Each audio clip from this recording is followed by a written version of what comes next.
Thank you, Sandi. I have to just say that, and then I'm going to speak for a lot of people, that it was just kismet that I met John and Maryanne many, many years ago. And, you know, I did everything I was supposed to do. I went to school, got good grades. I went to a private college, Pepperdine University in California. I was going to go to law school, but I went to grad school. I was supposed to go into a real legitimate business. And went into home building, did that for a while, did well, then the market crashed. He's in home building.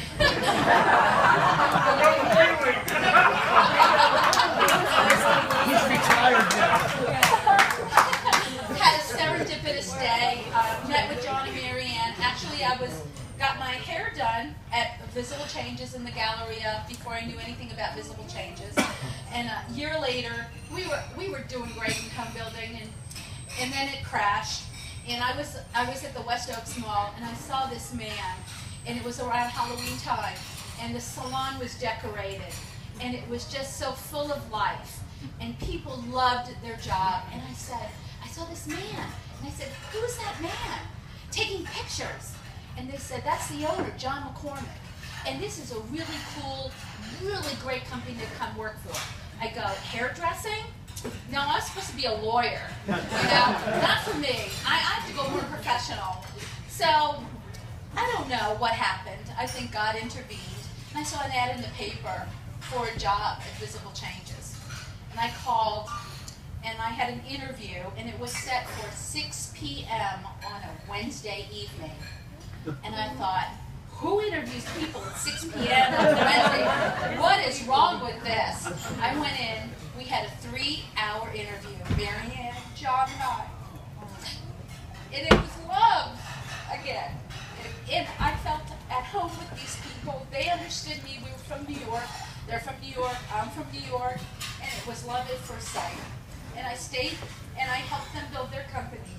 And I put my blood, sweat, and tears because I knew they had a mission. And our mission was to change lives. Okay? And we did. And why do I cry? Because we changed lives of so many people that society told, you're not good enough, you're not smart enough. You know, I came from an educational system, an educational family, a family of immigrants that said, you go to college, you become somebody, you make something of yourself. And with them, I found something that I'd never seen before.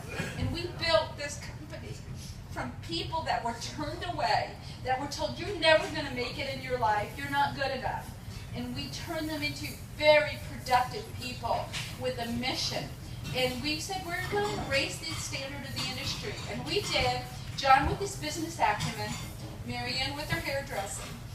And he was my mentor. He taught me about life.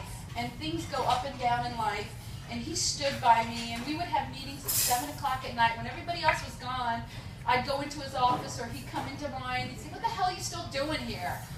And I'd say, I don't know, man. We're here. We have things to do. We have goals to meet. And as life isn't always up and shiny and beautiful. We together went through marriages, children, death.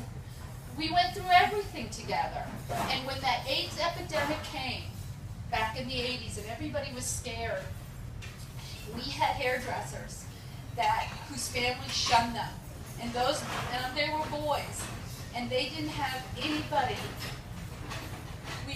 I went to their hospitals, I laid in the bed with them, I hugged them, I gave them the love, because John and Maryanne showed me unconditional love. And I laid with them until they passed, and then those families didn't pay for the funerals of their own children. John and Maryanne paid for those. And they were there, and they were the family. And you know what? That doesn't happen. And it did happen in the real world, it happened in our world.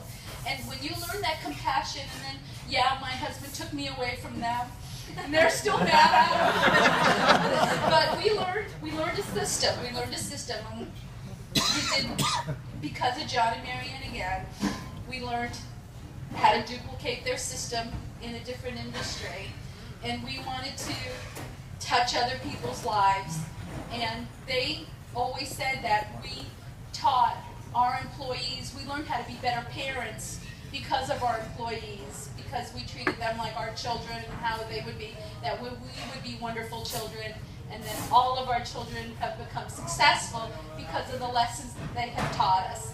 And that's all I want to say. And I just want to say, there's nothing else to say, but they're the most incredible human beings. And John, I can't even believe you're 70. I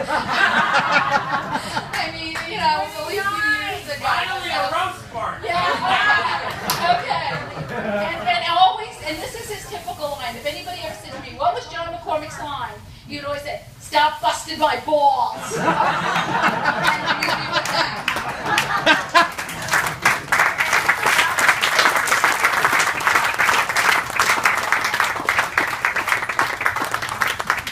What did I forget, Maryanne? Numbers don't lie. Numbers don't lie.